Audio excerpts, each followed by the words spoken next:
Chapter 4: The Labyrinth of the Moon's Reflection and Troublesome Restrictions. I stood in a particularly narrow passageway in the Labyrinth of the Moon's Reflection, facing two clattering skeletons blocking my way. Leisurely closing the distance between us, the two skeletons had raised their arms to strike, now merely a single step away from my being.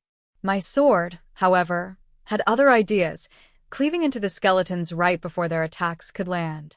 In the next moment, the two skeletons had been slashed into neat halves, once more scattering into unidentifiable piles of lifeless bone. Bending over, I searched through their remains, looking for magic crystals. The crystals were small, about the size of my little finger.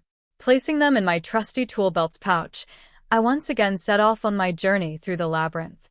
A day after placing my order at the three-pronged harpoon, I had set off once more. To where, you ask? Why, there was no other place. I had to chart the unexplored area where I had first laid eyes upon the dragon. Even if the dragon's presence was now long gone, I had to at least inspect the surroundings. A simple report to the guild would not suffice; they might not even believe me. As such, I decided to go in person. Such was my assessment of the situation. As for my weapon, Clope had handed me a loner sword instead, so that I would have something to use while waiting for my custom piece. He wouldn't even charge me, he said. The sword in question, while capable of channeling magic and the spirit arts, was apparently incompatible with divinity. But taking everything into consideration, it was a sword of acceptable quality. If anything, it was much better than the weapon I had been using up until now. Plus, its compatibility with magic and the spirit arts meant that I could freely use the relevant techniques without forcing it through the blade. It was a great quality of life improvement.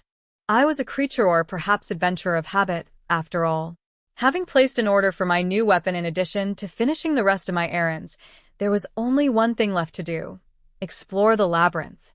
With that in mind, I made various preparations, adequately informed Lorraine of my departure, and then duly set off for the Labyrinth of the Moon's Reflection. However, wow, you really saved me there. I had no idea slimes could move that way. It makes me shiver thinking of what could have happened to me. Ugh, the person next to me said, walking alongside me as he repeatedly slapped his large hand against my dried, but thankfully robed, shoulder. He seemed to be a swordsman of some kind and in his 40s. The key word here being that he seemed to be someone of that nature. The way he moved in his prior battle was problematic at best. I could tell that he didn't quite have the knack for it and hardly practiced either. I had just happened to pass by as he was struggling with defeating a slime. I couldn't just leave him to die now, could I? However, it was standard practice and knowledge amongst adventurers that one was responsible for one's own self when exploring labyrinths. Other adventurers were not necessarily obligated to help their compatriots, even if said person was in a life-or-death situation. In fact, if an adventurer were to die while exploring a labyrinth, their fate would merely be chalked up as a result of their inherent weakness and lack of strategy. At least, that was public opinion on such affairs. With that being said, though, adventurers were also human. Just as there were humans who harbored ill intent, there were adventurers who desired to do good, and it was not strange for the latter group to rescue individuals in trouble. But such decisions had to be made quickly, as many a life had been lost to a ponderous potential rescuer taking too long to decide if they should come to the unfortunate victim's rescue or not. Adventuring wisdom dictated that one was to focus one's efforts on self-defense, and to only help others if they could afford to do so. Such was, realistically speaking, the correct choice. Adventurers should seek to avoid getting themselves into disadvantageous positions. For instance, if one were to heroically come between a monster and its victim, defending the latter with one's life, then it would be all too tragic, but common, for the victim to stab their rescuer in the back. Said victim would then kill both the weakened monster and their wounded rescuer before making off with the equipment and possessions of the latter. It was quite unfortunate that such immoral adventurers existed in these lands. In addition, evidence was hard to collect in these instances, mainly owing to the fact that labyrinths seemed to be self-cleaning for some unknown reason or another.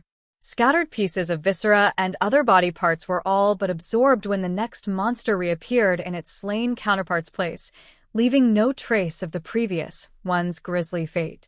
With all that said and done, one could possibly understand why adventurers mostly remained responsible for themselves. If anything, they had to be constantly wary and on guard, as it was by no means a safe job.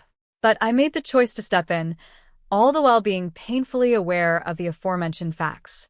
While I would not have taken on something that was beyond me, I would also not come to the aid of adventurers with evident ill intent. I would, however, intervene in cases where none of those factors were true. Perhaps this was because of my relatively positive alignment in life, and the fact that this was probably the only way I could exhibit my humanity. After all, if I had left someone to die in cold blood in the form I was currently in, would I be any different from a typical monster? Not offering aid to a person who might lose their life, living for its own desires, keeping an inhuman existence, these life forms were what humans referred to as monsters.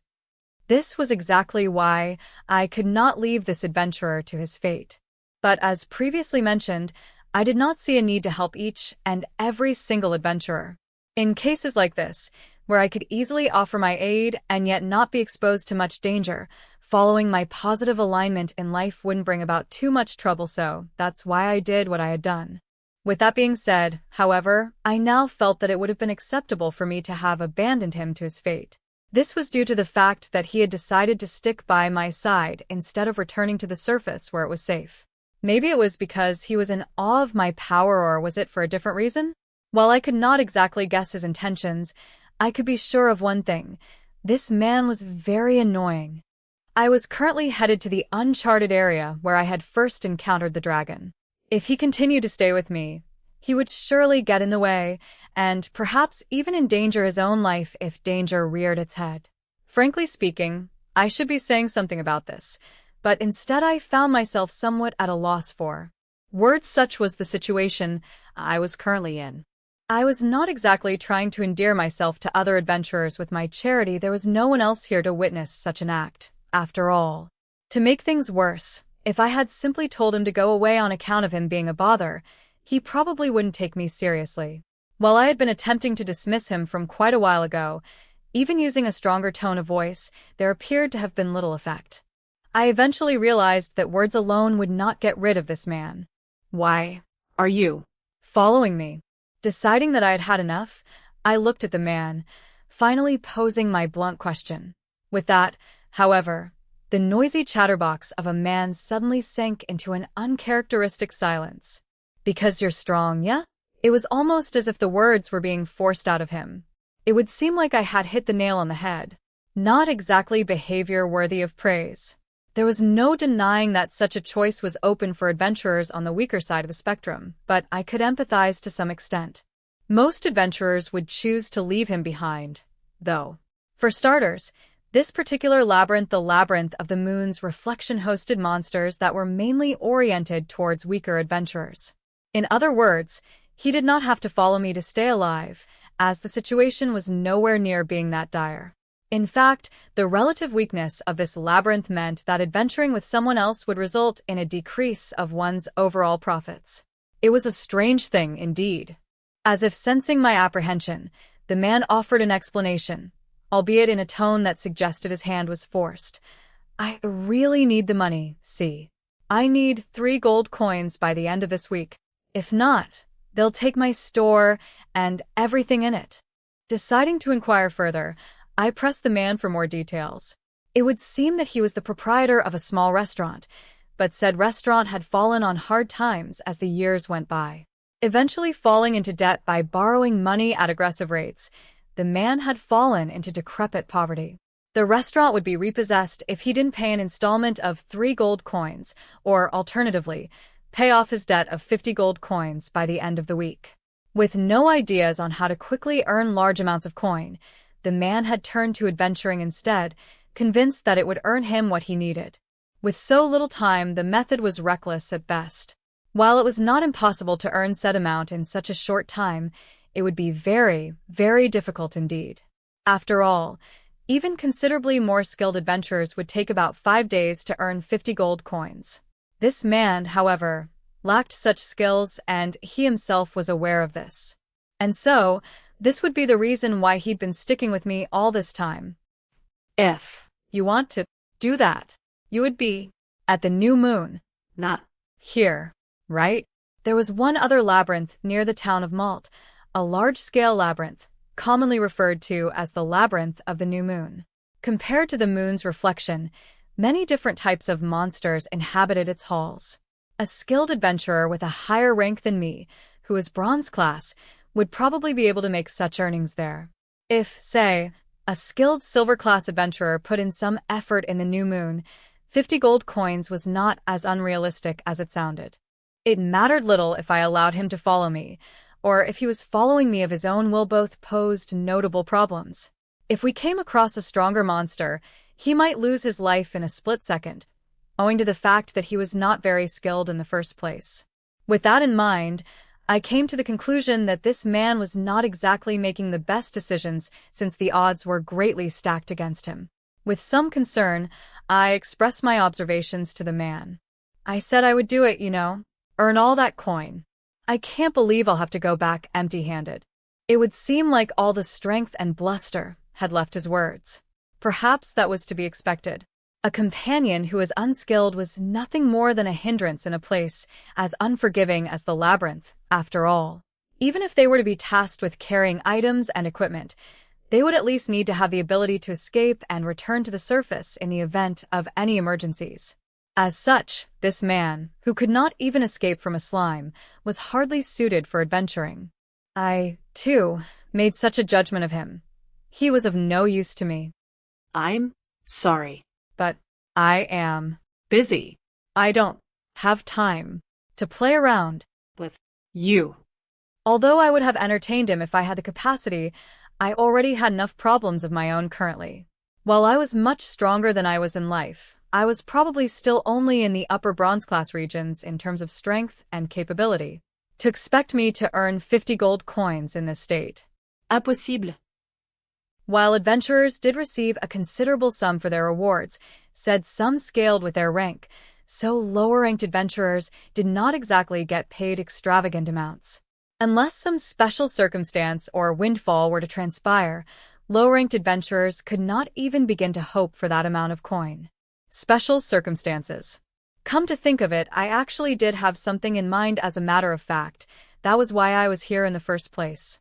I was not referring to me having become an undead. Maybe one would be paid 50 gold coins for tipping me off to the guild, but that would bring about all sorts of trouble for me. The special circumstance in question was not me becoming an undead, but the place in which I had become one. Yes, I had discovered a previously uncharted area of the labyrinth. This was valuable information, and the guild would surely pay a great sum to anyone who provided them with it. But there was no guarantee that this great sum would be 50 gold coins. However, I suppose having a positive expectation in mind was not exactly a bad thing.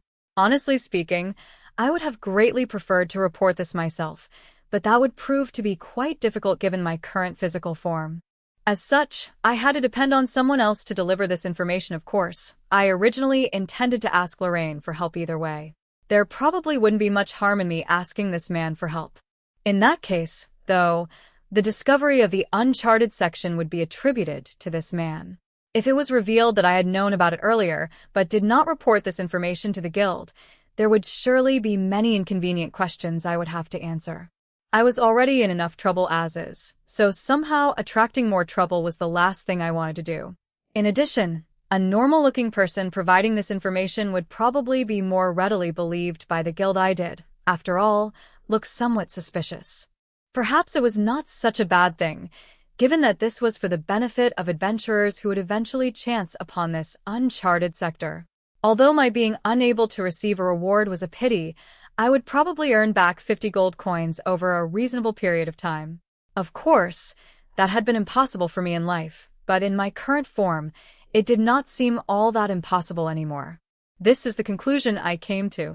This was why I found it acceptable to give up on the riches before me. It was for the best. With that conclusion in mind, I turned to the dejected man, informing him of the good news. I guess you can come along. After all, you can carry my things, right? The man, considerably surprised, quickly followed behind me. Ache. Wait. Are you sure? I can follow you? Yes. The man had an expression of disbelief. Perhaps he did not think it possible that I would allow such a thing. While he seemed to be driven to begging out of necessity, it would seem like he was not a bad person at heart. Of course, he could be lying and all of this could be some sort of scheme, but I would cross that bridge when I came to it. But with that being said, I was not exactly doing this out of the kindness of my heart. This was yet another action I was undertaking as proof of my humanity. As to why that was necessary. Ever since becoming a ghoul, I had found myself occasionally filled with a deep sense of unease. I was unsure of how to describe it, a strange feeling from time to time, perhaps. This was why I had decided to help as many people as possible. Perhaps then I would not forget about who I really was when all was said and done. If I did end up losing my sense of self, everything would end then and there. I could not accept that I could not accept it at all. With those thoughts in mind, I set off for the location where I had last met the dragon. Following closely behind me was my new luggage carrier, a look of apprehension on his face. Did I have a similar expression on mine as well in the past?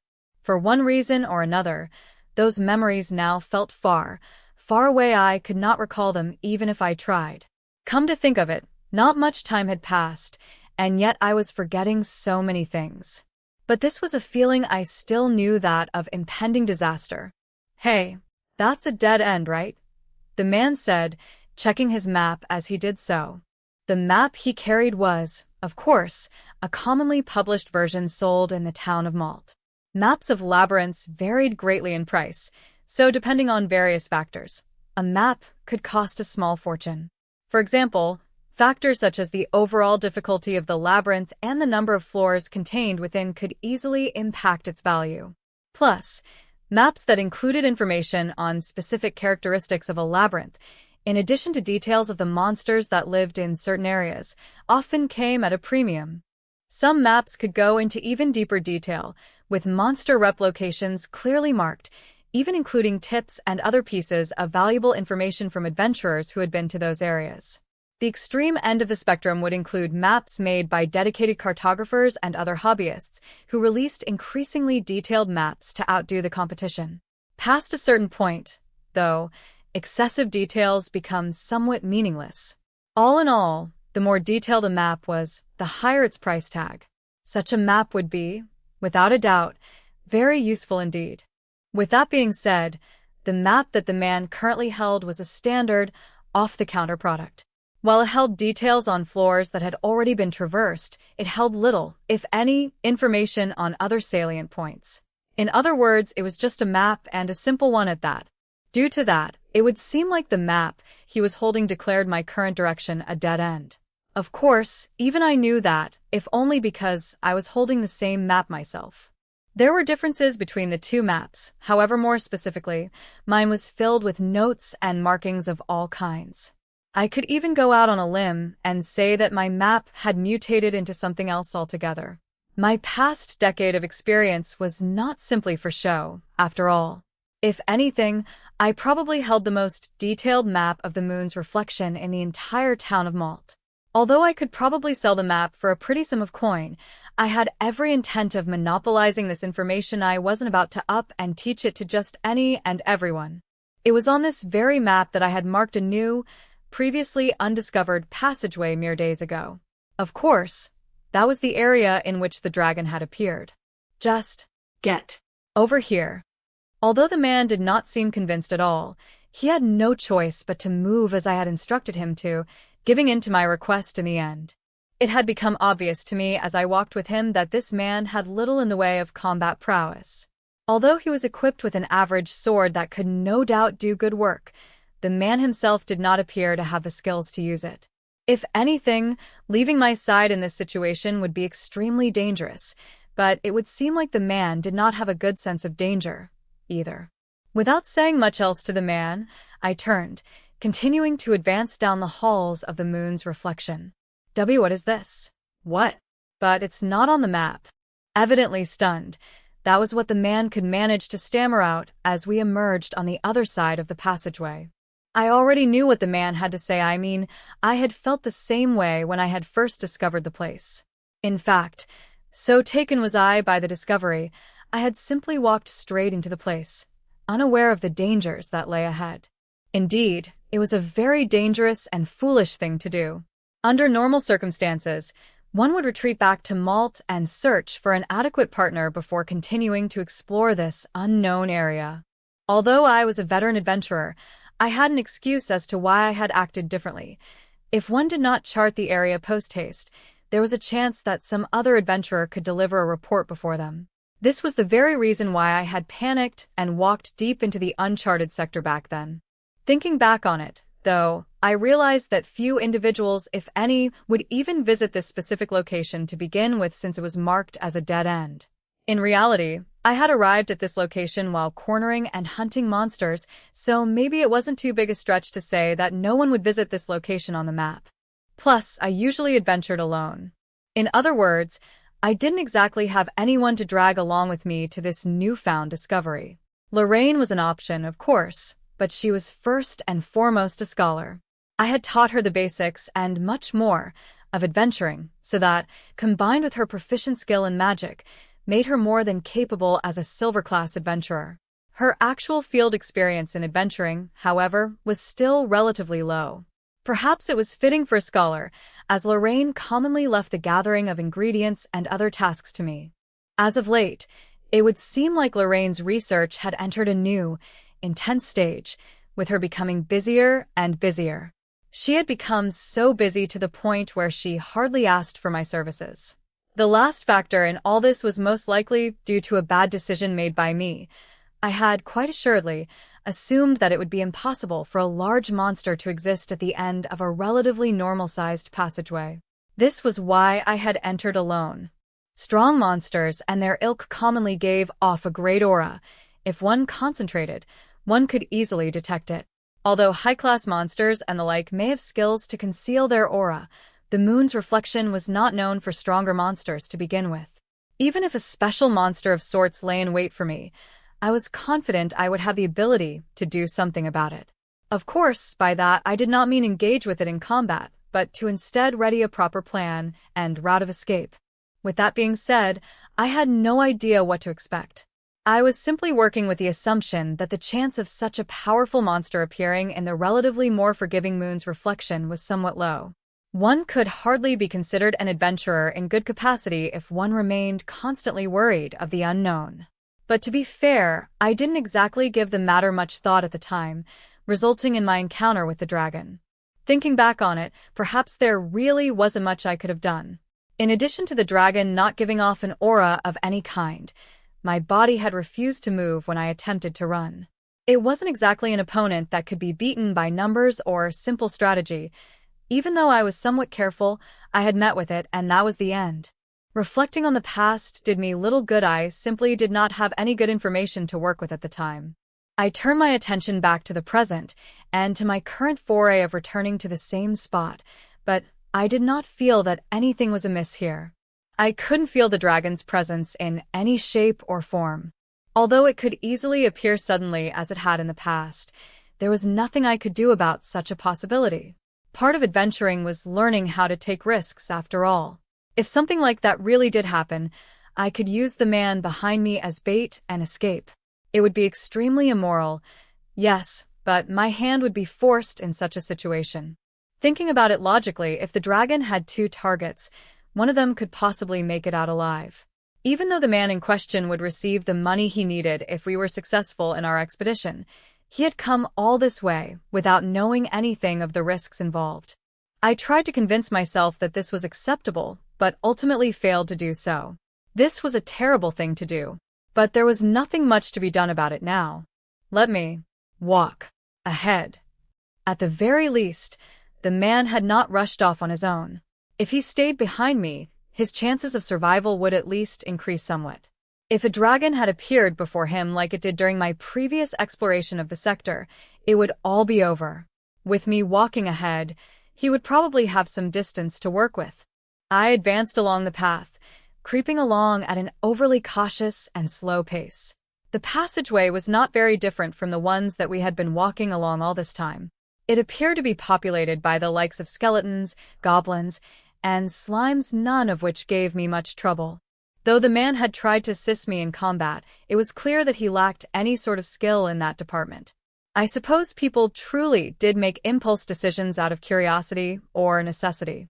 Maybe he could have trained to become an adequately skilled adventurer in time, but this man's time was up in a few days.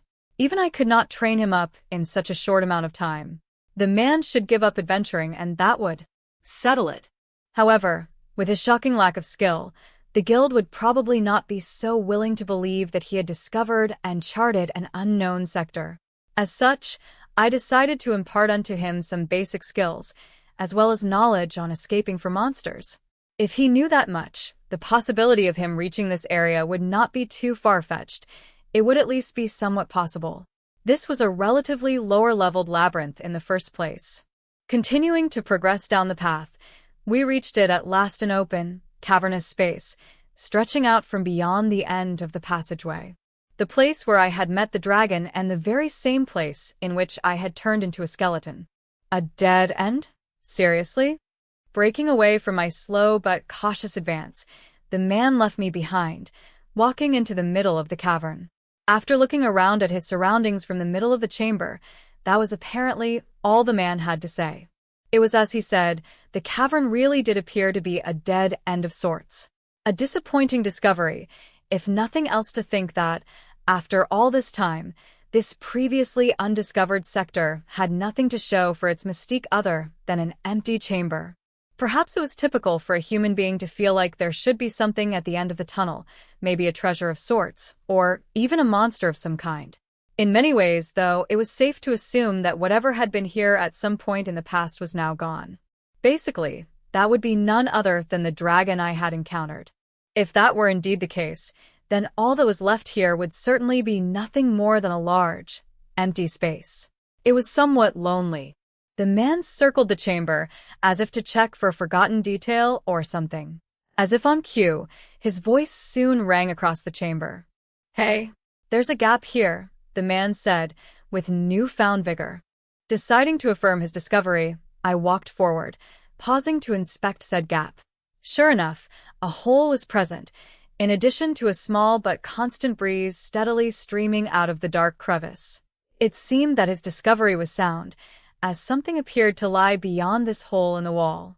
With that in mind, I placed my hands on the cold, damp walls, feeling for any suspicious mechanisms.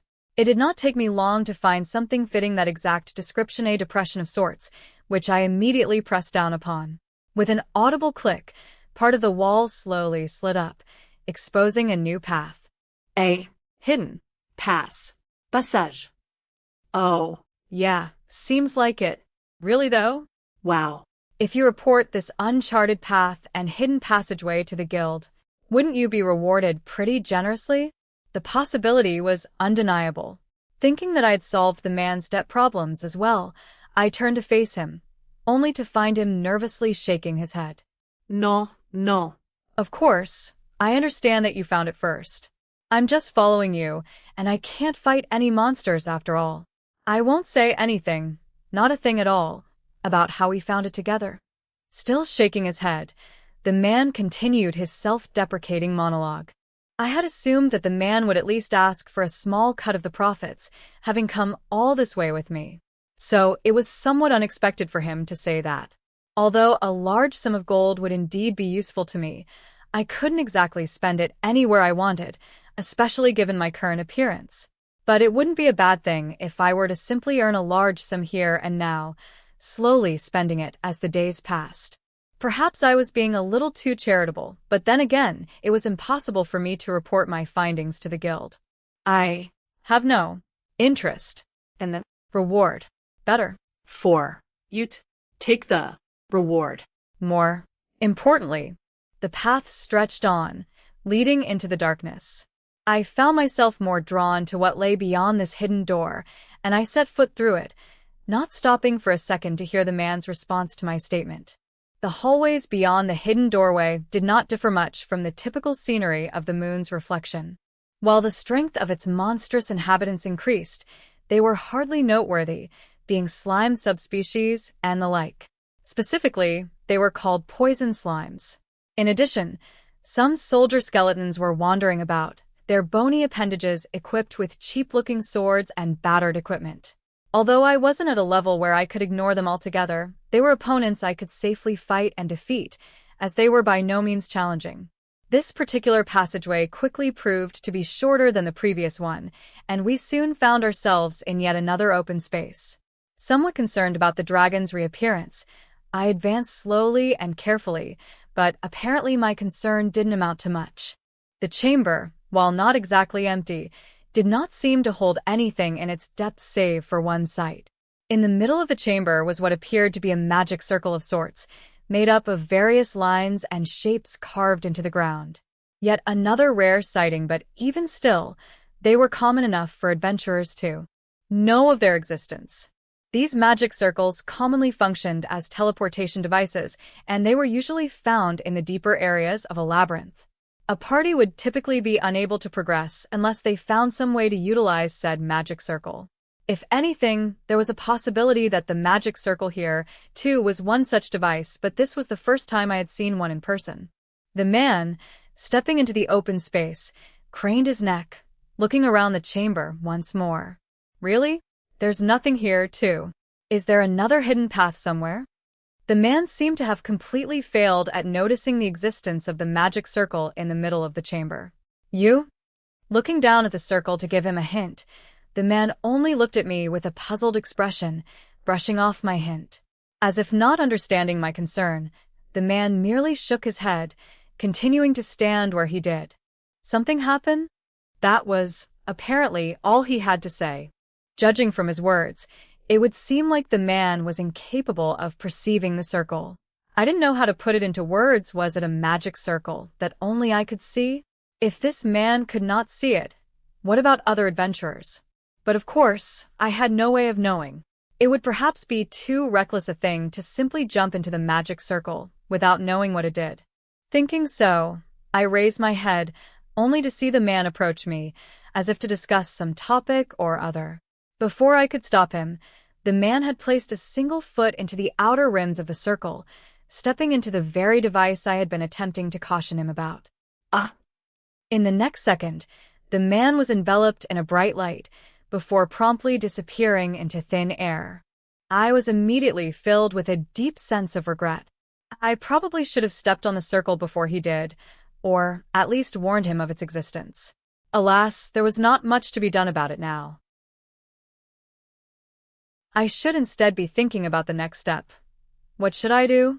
There was a silver lining, though with the man's disappearance, I understood that the magic circle was indeed a teleportation device of sorts.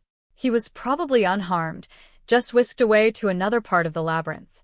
Teleportation circles, magic circles that were created for the express purpose of navigating a labyrinth. It was truly a special type of magic. For example, it was not uncommon to find circles on the 5th and 10th floors of a large labyrinth consisting of dozens of floors.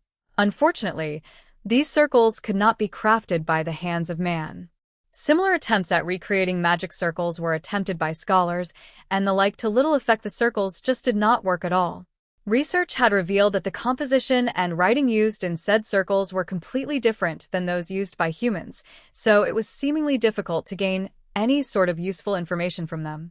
While many researchers had tried their hands at replicating this specific sort of magic circle, they had not succeeded to date, and that was just how it was. In other words, such magic circles were a special feature of the labyrinth. Due to not being a professional of any kind, I couldn't exactly conduct research to discover where it would warp me to. I had but one option: to step in the circle and see where it would take me. I did have two choices originally, though I could simply follow after the man, or I give up and return to Malt. From a cautious point of view, giving up and returning to town would be the more correct option.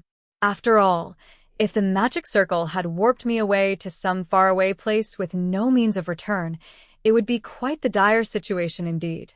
But I couldn't just leave him to die. It was my fault in the first place for not warning him that there was a magic circle there.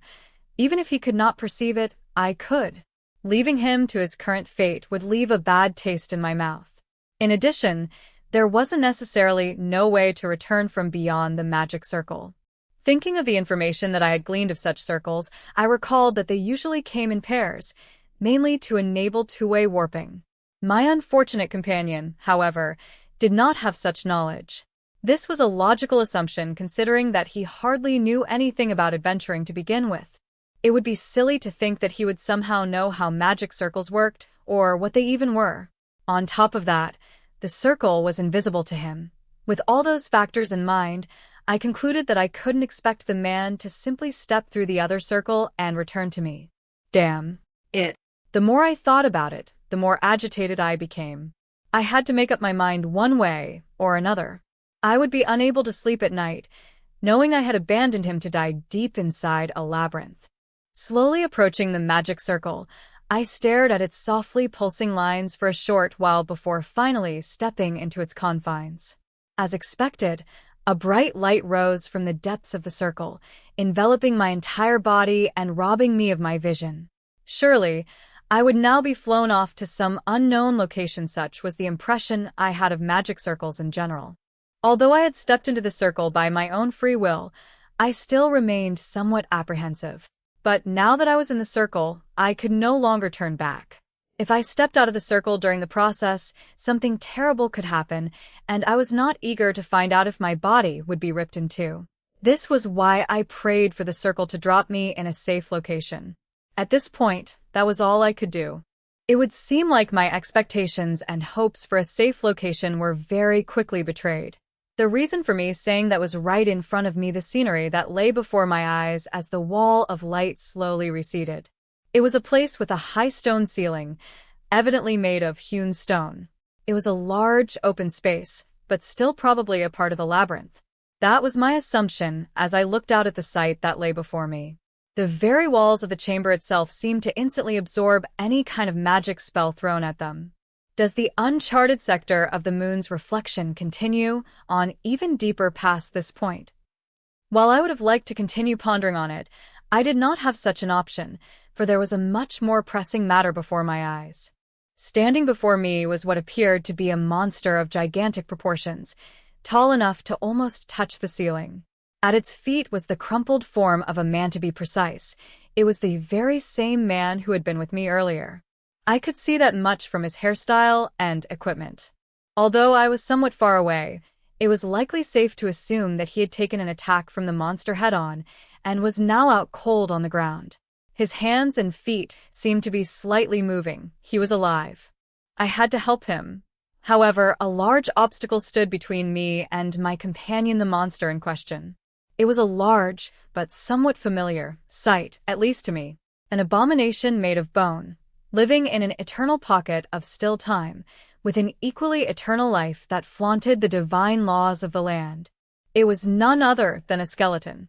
More accurately, it was a giant skeleton, one that was leagues ahead of its smaller compatriots in terms of power. Its clattering laughter echoed threateningly throughout the chamber, accompanied by ground tremors as it moved its feet forward. One could hardly think it was made of nothing but bone, as it shook the very earth it walked upon. One would usually escape after seeing such a thing in the labyrinth. A giant skeleton wasn't just a larger variant of the common skeleton.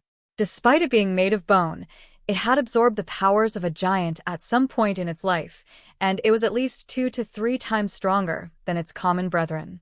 To make matters worse, its physical strength was proportionately increased, and one would surely be sent flying with only a single blow. Will I have to do battle with that? Even if I had become a little stronger than I was in life, to take on a foe of that level would be a fool's errand. And yet, with that being said, nothing could change the fact that the collapsed man was still at the giant skeleton's feet. If I did not want to leave the man to die, I had no other choice. Above all else, however, there was an even bigger problem. There were no visible exits from this cavernous chamber. I was familiar with such a space, colloquially referred to as a boss chamber. The room's gimmick was simple. All exits were shut off upon entrance. This would remain true until the adventurer in question defeated the master of the chamber. The existence of rooms such as this was a well-known fact amongst most adventurers. But this room was not a commonly encountered phenomenon at all. For starters, Most boss rooms allowed for some form of retreat, and they did not immediately seal their entrances as soon as adventurers stepped into their bounds. If this were not the case, the mortality rate of adventurers would most likely skyrocket, along with an inevitable decrease in those seeking to be adventurers in the first place. The ability to retreat from a situation was an important ability in and of itself. Adventurers were to slowly hone their abilities, advancing at their own pace, for it benefited no one if they rushed to their deaths. Self-sealing chambers, however, represented the next tier in the myriad of challenges adventurers had to face.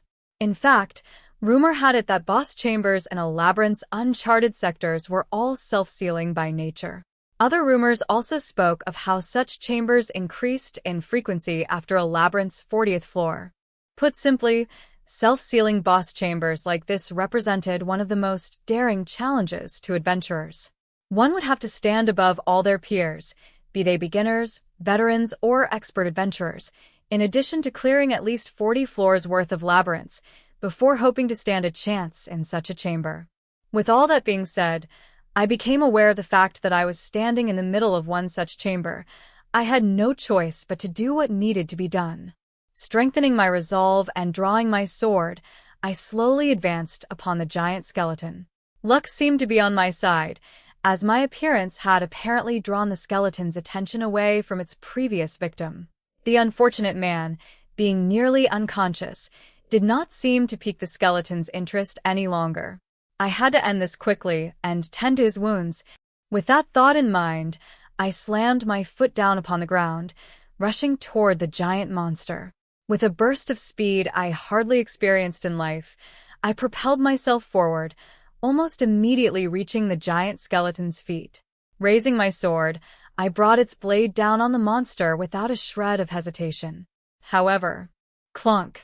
With an unpleasant whine, the blade bounced off the monster, hardly leaving a mark. As if on cue, the skeleton's large hands swung downward in a menacing arc. Panicking, I immediately retreated, dodging the monster's counterattack all the while not forgetting to grab the body of my fallen companion, placing some distance between him and the skeleton. I could not exactly leave him there until the fight ended. If he were stepped on at some point, that would be the end for him. There was a silver lining to this entire affair, however. While the giant skeleton excelled in destructive power, it was no match for my speed. Although I did not know much of its capabilities, owing to the fact that this was the first time I was facing such a monster, I felt a glimmer of hope. With that hope filling my mind, I left the man in a corner of the room before rushing to face the giant skeleton once more. My speed was sufficient for the task. The main problem I currently faced was actually that of damaging the monster, given the firmness of its bones. The blow from before, infused with a good chunk of my spirit, was the equivalent of my strongest possible spirit art attack. The fact that it continued to stand, in addition to not even flinching from my attack, made victory seem like an unlikely prospect. Under normal circumstances, this would certainly be the end. Even if I were somewhat faster than my opponent, one would automatically lose in a battle of attrition if one had no means of dealing damage to one's foe. As long as I was unable to even scratch the enemy, it would all end with a single blow once I ran out of stamina. Monsters of the Labyrinth were strange, if not mysterious, existences. It is a known fact that monsters in boss chambers would never run out of stamina. Many explanations were offered to describe this phenomenon, from the monster somehow drawing energy directly from the labyrinth, to simply having an infinite reserve of power in its body. While it was not known which of these theories were true, the experiences of adventurers across the ages had all but proven its veracity. As such, waiting for a boss chamber monster to run out of stamina was a pointless venture. This was why offensive power was required. One had to be able to pierce the monster's defenses, or lose one's life to the labyrinth. Keeping all that in mind, it would seem like my current situation was utterly hopeless. I, however, was different from the average adventurer, as there was still something else I could do. Although I was no priest or holy adventurer in service to the church, I had a reserve of divinity in my body. While the giant skeleton was indeed a large foe, It was still very much an undead monster, and this made it automatically vulnerable to the cleansing forces of divine purification. One would wonder why I did not simply utilize my ace in the hole from the start of the engagement. I did have my reasons. For one, I hardly used my divinity in combat, and I did not know of its effectiveness. In addition, the issue was compounded by the nature of my weapon. This loner sword that I had borrowed from Clope, while expertly crafted, was not made for the channeling of divinity. Due to that, I was unsure of how well the blade would hold up if I forced a good amount of divinity through its edge. I did not have much choice in the face of this situation. However, if I did not act here and now, both the man's life and mine would surely be forfeit. As long as something could be done, I owed it to myself to try it. That was what it meant to be an adventurer. Adventurers fought and never gave up, right until the very end. Making up my mind, I injected what divinity I could muster into the sword's blade. The faint golden aura that had enveloped the blade up until a while ago slowly receded, instead replaced by the bright, bluish-white glow of a divine aura. Upon seeing the sword's new hue, the giant skeleton took a step back, as if fearful of what it had just witnessed. Divine purification was the natural enemy of all undead. With it being a life form that went against the natural laws of life and death, it was perhaps not strange for the skeleton to show fear in response to my blade's aura. While it was a mystery as to why I, a ghoul, was unharmed by the divinity that dwelled within me, the fact that I had become a skeleton was equally mysterious and unexplained. Wondering about it now would do me little good for now. I was simply grateful for the fact that such an ability was available to me. Readying my sword once more, I charged toward the skeleton again, my feet pounding against the ground of the labyrinth. Infusing my legs with the power of spirit, I hurled myself forward, closing the large distance between the giant skeleton and myself in a matter of seconds. The skeleton, for its part, soon tracked me to my new location, but it was far too late. Raising my blade over my head, I brought it down upon the thick, tree trunk-like leg bone of the skeleton. It was a clean blow. The skeleton's bones seemed to melt as it came into contact with my blade, before cleanly disconnecting from the rest of its body altogether. Losing one of its feet to my attack, the giant skeleton fell down on its back, no longer able to balance with only one functional leg. Not willing to let the opportunity slip, I immediately readied my sword and rushed toward the fallen giant skeleton's head. Tightening my grip, I swung my sword once more, finally bringing its blessed edge down onto the monster's skeletal head. With a resounding crack, the blade cut through and cleansed corrupted bone, shattering its skull completely. I felt a familiar sense of power course through my body.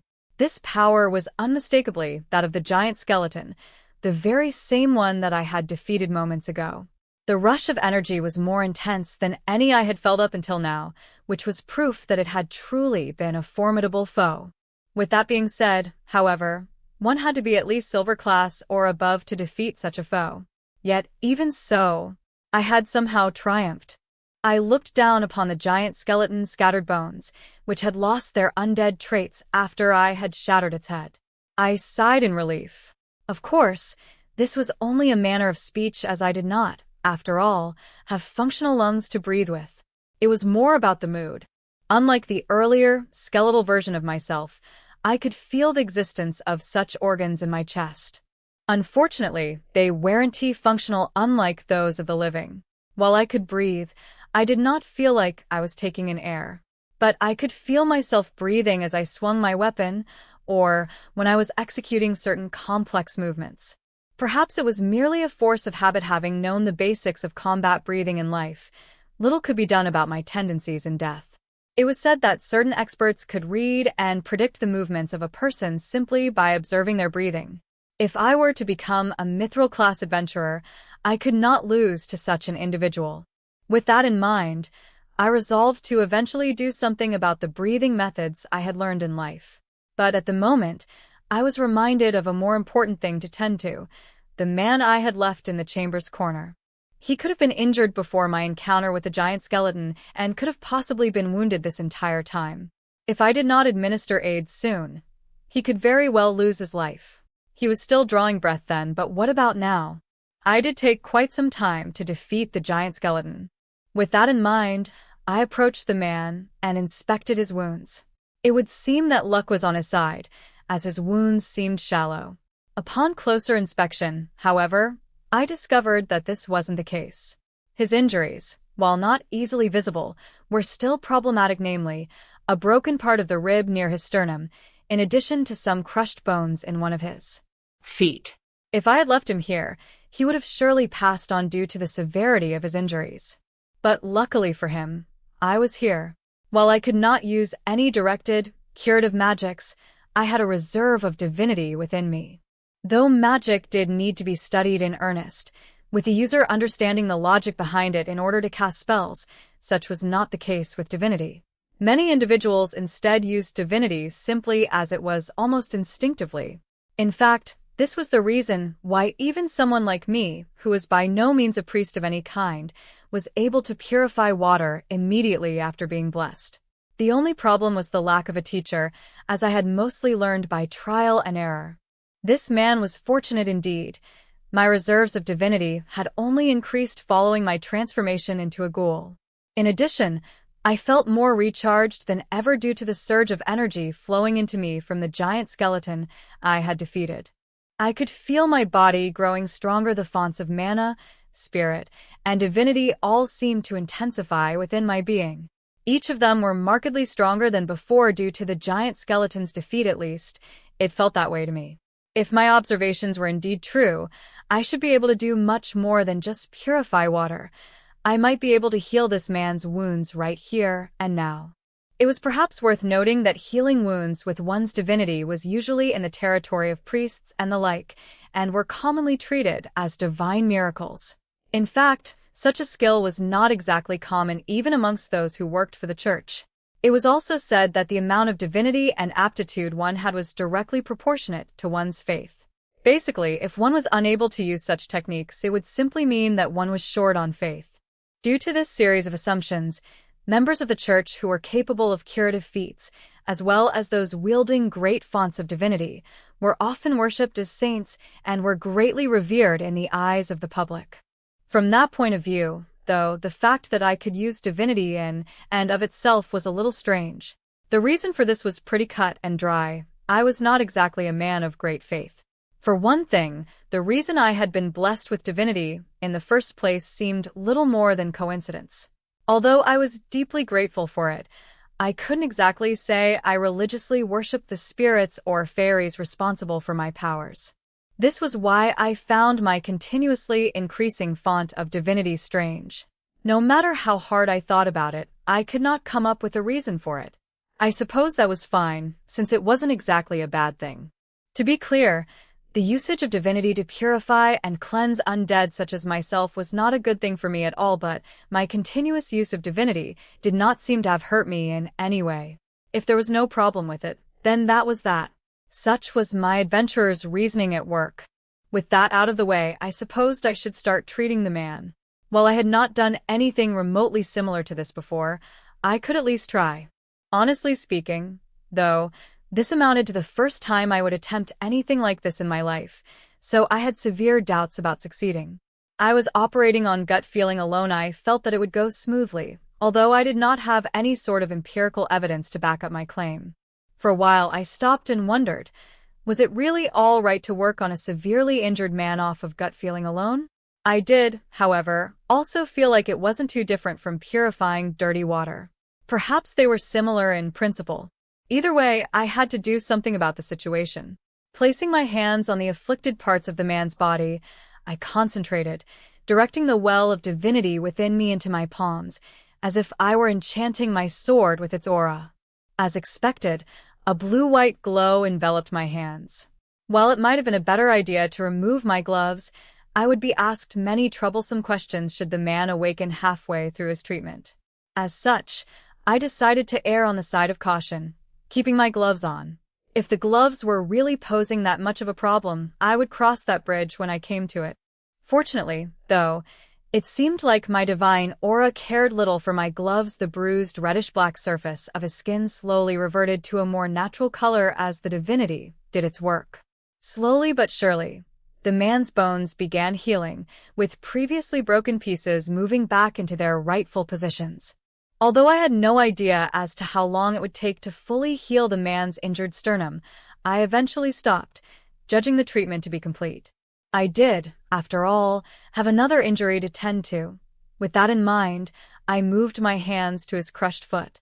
Upon activating my divine aura, the man's skin and bones began to heal at once, much like my previous observations. Finally, the last broken bones seemed to snap back into place, and the man's foot now looked as good as new. But is he fully healed? While I was responsible for his recovery, I did not know for certain if I had done a thorough enough job. At the very least, he looked much better than he had a short while ago. Even if he wasn't fully recovered, I was sure it wouldn't be a huge problem. He would most likely recover after some rest. The contrast was somewhat jarring, though he had been at death's door mere moments prior, but now he seemed healthy enough to make it back to Malt if I just left him alone. All things considered, he did break several bones. It would be bad if complications of some sort arose should he make any sudden movements. In the end, I decided to watch over him until he regained consciousness. After all, I should at least check to see if he was hurt anywhere else before returning to Malt. Keeping that in mind, I sat down and waited. Ugh, where am I? Although I had shaken him gently in many attempts to wake him earlier, my efforts were in vain. Resigning myself to a long wait, I quietly listened for sounds in my surroundings. It was then that I heard the man speak. It would seem like he had finally woken up. Standing up, I slowly approached the man. Are you awake? Yeah. The man simply nodded. Where is this? Right, that's right. That huge skeleton was holding his stomach in pain. The man's eyes shot wide open. It would seem like my treatment was, indeed, somewhat incomplete. As such, I did what I could in the moment. I had hardly expected him to make a complete recovery from my emergency measures alone. I suppose a trip to the sanitarium was due.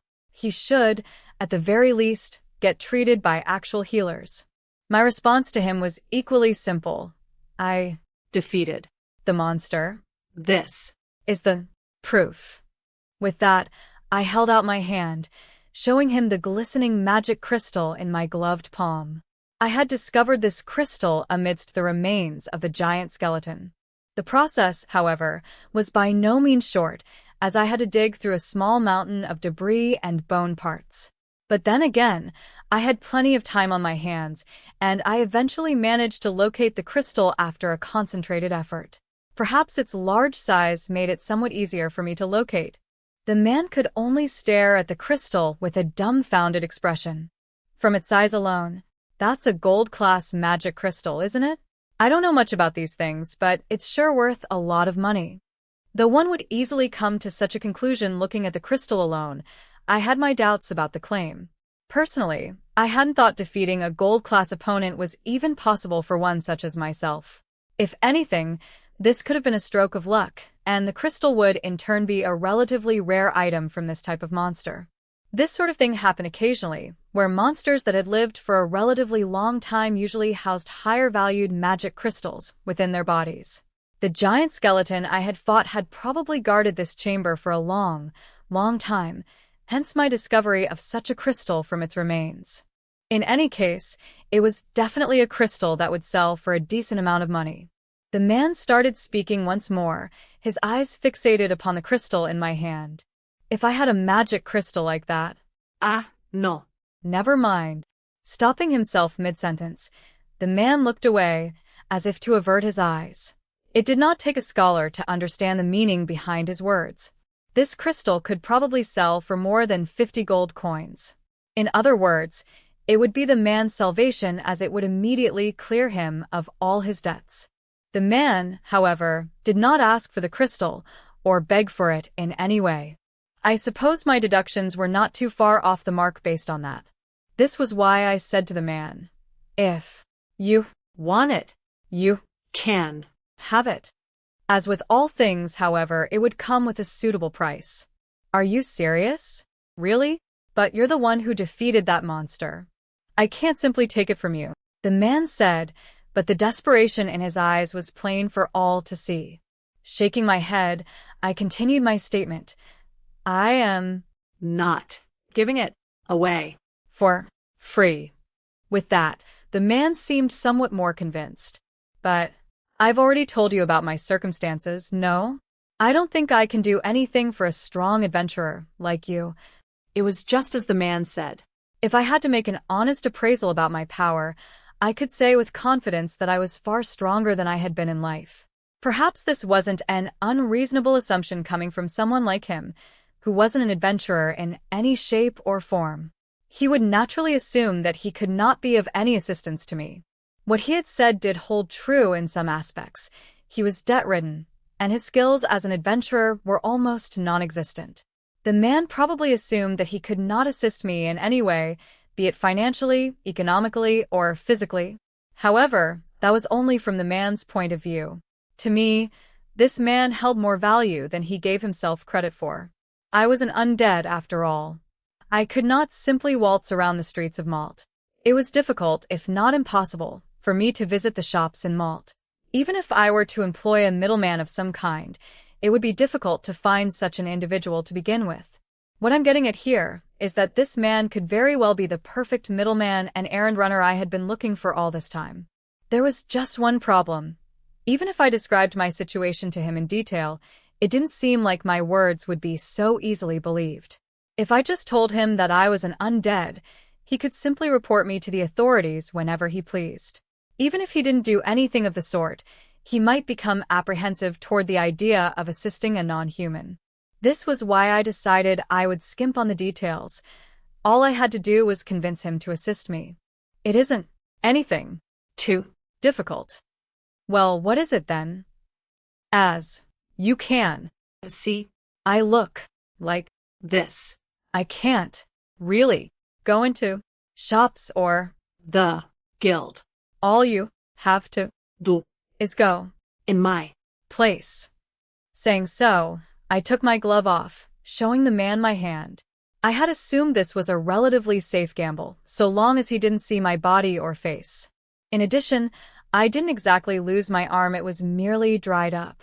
This sort of thing occasionally happened to adventurers, especially veterans, who had seen a fair amount of combat in their time. This particular man, though, was newer than the lowest iron-class adventurer. Judging by his reaction to my combat ability, he was clearly not familiar with the dangers of adventuring. The man, however, did not seem to avert his eyes or suspect that I was a monster in the slightest. Instead, he seemed somewhat convinced that my dried-up arm was just an old injury. Relieved that I had easily won the man over, I continued speaking. A monster. I fought.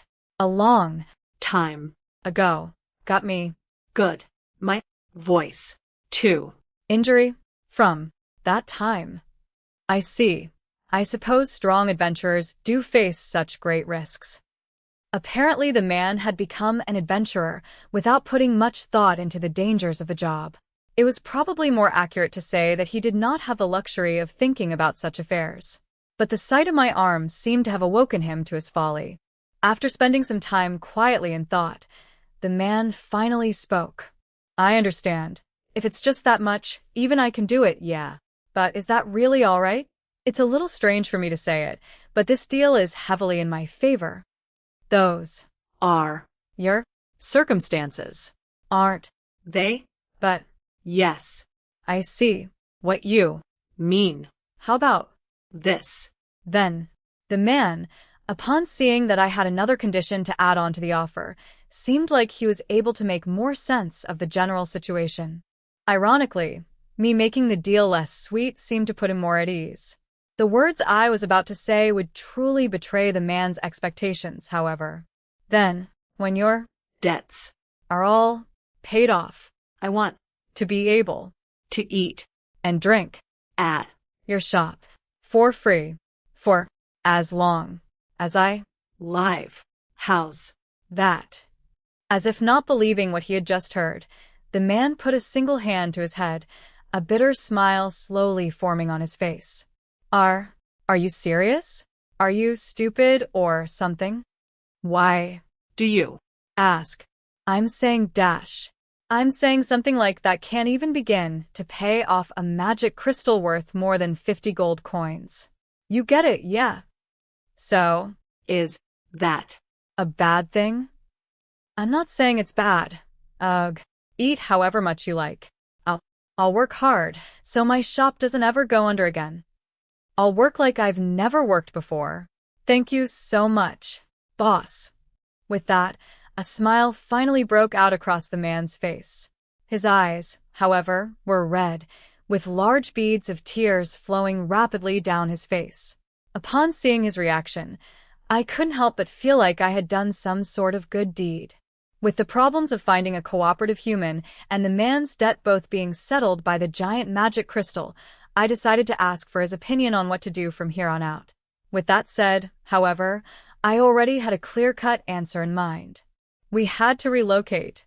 Specifically, we had to leave the confines of the moon's reflection and head back to Malt.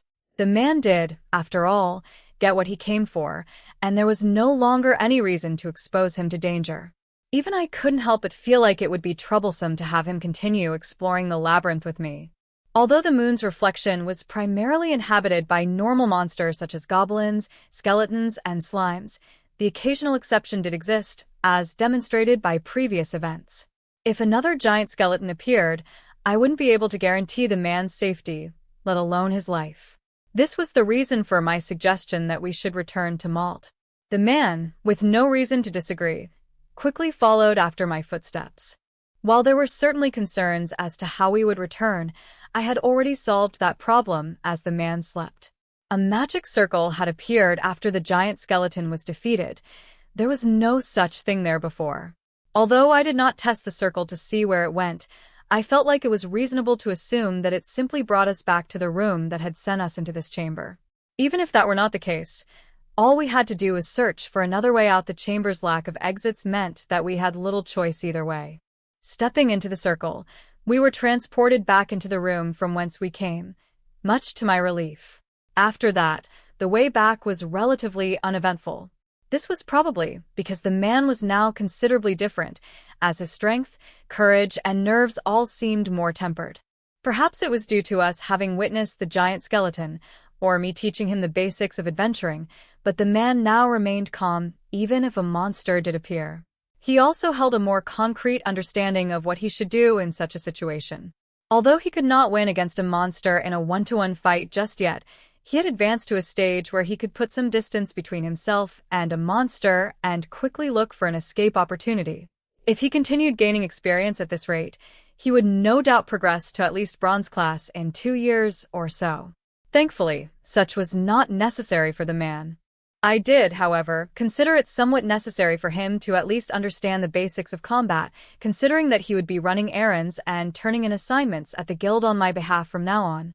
Assignments of a certain difficulty still had to be turned in by Lorraine, though, but nonetheless the man had to at least look like he was capable of exploring the shallower floors of the labyrinth or forest on his own power. It was a reasonable expectation. We're finally out of there. Seems like forever since I've breathed in the outside air.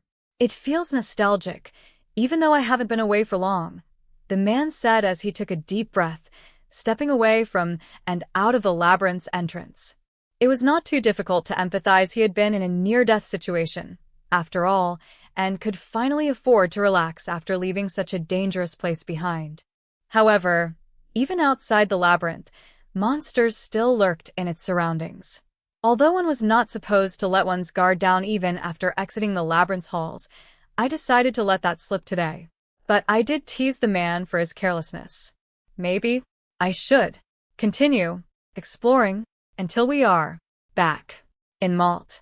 With that, I turned and quickly walked away, the man's alarmed voice trailing behind me. Hey, wait up, boss, I get it.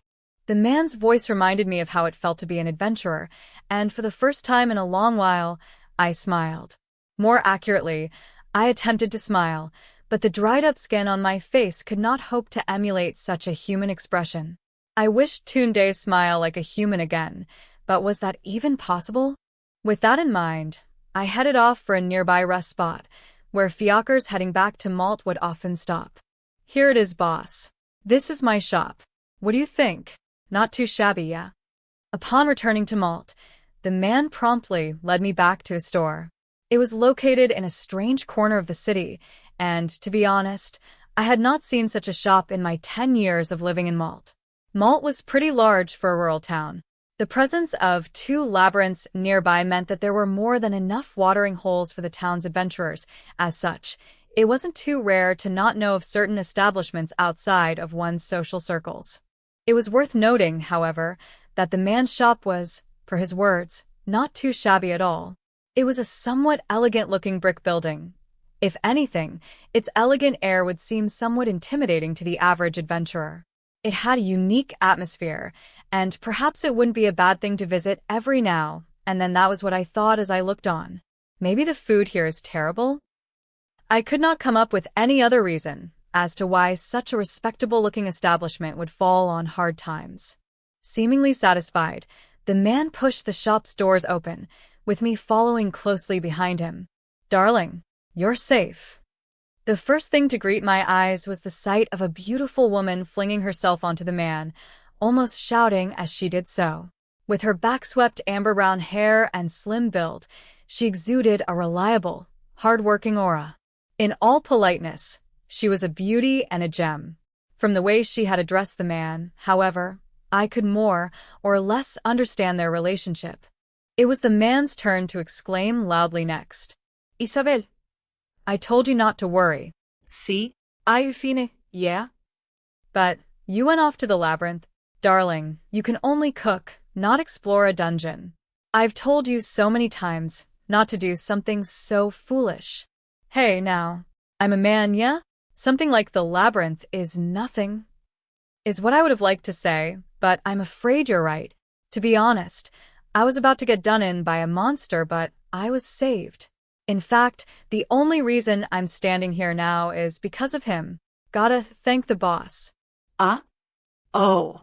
Pardon me, I didn't see that we had a guest. Thank you very much for saving my foolish husband's life. Finally noticing me standing behind her husband, Isabel blushed and lowered her head deeply as she gave her heartfelt thanks. Beautiful and cute, such was Isabel's charm that I could hardly understand what she saw in this man. But with that thought, I was not as callous as to simply remark upon something like that out in public. In response, I slightly nodded at Isabel. No. I was just passing by. Don't worry about it. Isabel seemed somewhat curious at my odd manner of speech, but the man quickly offered an explanation in my stead. See here, Isabel, the boss is a really strong adventurer, but he's got plenty of injuries from fighting monsters. He's not very good at talking, but he's really a good guy. He helped me out, and oh, that's right. He gave me this magic crystal, too. At that, the man reached into his pocket, holding out the large magic crystal that I had fished from the remains of the giant skeleton. Isabel's eyes opened wide at the magic crystal's gleam. This. What's going on? How did you get something like this? The boss here. Well, I explained our situation to him, and he gave me this to help out. While the man wanted to go into an in-depth explanation, Isabel cut him off abruptly, not allowing him to finish. No. You can't accept something as expensive as this, darling. You've caused enough trouble for this nice passerby already. He even saved your life. You can't just take something like this from him. Isabel's voice rang out through the entire establishment. Though she did seem agitated, it did not seem like it was out of distaste for being in my debt. Rather, she seemed genuinely concerned that her husband had inconvenienced me in some way. I should probably reiterate the fact that the crystal was not given for free. Thinking so, I pointedly stared at the man, hoping that he would continue his explanation. Isabel, listen. This isn't charity, yeah? Well, it is a good deal for me. But I'm going to work for the boss from now on. In return, he gave me this to help with the situation. I did also promise him that he could eat here for free, so there's that, too. Are you going to do something dangerous again? No, it's nothing like that. Right, boss? Turning to me for reassurance, I could not help but notice that the man did not seem very confident in his own statement. I, however, simply nodded. See? It's nothing dangerous, just simple things, yeah? like going to the guild with materials or going to shops. Wouldn't he be able to do something like that by himself? Isabel said, utterly unconvinced. Look. Like this, after all. I don't really want to show up at the guild. You see. Saying so, I took off my glove, casually showing her a bit of my arm. Although I had shown the man my entire forearm, I decided to be a little more conservative with his wife, so as not to startle her. As expected, Isabel swallowed deeply, apparently terrified of what she had just seen. She did seem more convinced than she was moments ago, though. Lowering her head once more, Isabel offered an apology. I am deeply sorry for having said such insensitive words. This foolish husband of mine, the fool he is, often gets tricked by scoundrels and the like. It was out of worry that I stopped him. If it is indeed all right with you, could we, in this case, accept your kindness?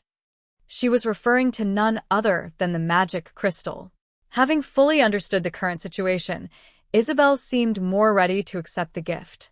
Of course, I had no intentions of denying her what I had already promised, so I slowly nodded.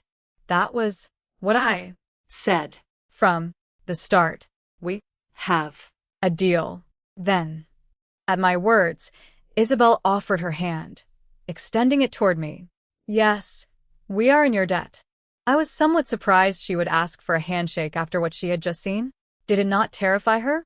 Looking at her husband, who seemed to be eagerly nodding, I came to the conclusion that this was just the type of person Isabel was. With that in mind, I slowly offered my hand in return. You are welcome. And with that, we shared a firm handshake. You no. Come to think of it, I never asked for your name. Even the man himself seemed surprised at my statement as we stood on the road outside his shop. Now that you mention it, guess that's true. Since you didn't state your name, boss, I thought you wouldn't care about mine. I should introduce myself, yeah? The name's Loris Cariello. I'm the proprietor of this eatery, the Red Wyvern Pavilion. What about you, boss? Isn't it better for you to not know my name? While that was the excuse I had given Loris, I had other reasons for not wishing to reveal my name. Loris, however, was not convinced at all. Why not? You saved me, yeah? I should at least know your name, boss. Is that such a bad thing to ask for? Loris had apparently seen it fit to throw my words right back at me. I guess I had no other choice. I could tell you, but could you promise me one thing? What is it? You can't tell anyone else my name. I don't get why it's such a secret, boss, but yeah, I get it. I'll only call you boss from here on out, yeah? Even if someone asks for you by name, I won't say a thing. That good? Yes. That is good. Well, then my name is Rent. and Fina. Upon hearing those words, Loris slowly nodded, probably thinking it was somewhat pointless to hide such a plain-sounding name. He did immediately reassure me of his promise, though. I get it, boss. Thank you so much for, well, pretty much everything, yeah? Come by for a meal anytime. You're always welcome here. As promised, Loris did not make any mention of my name. Nodding, I turned around and once more walked into the busy streets of Mall.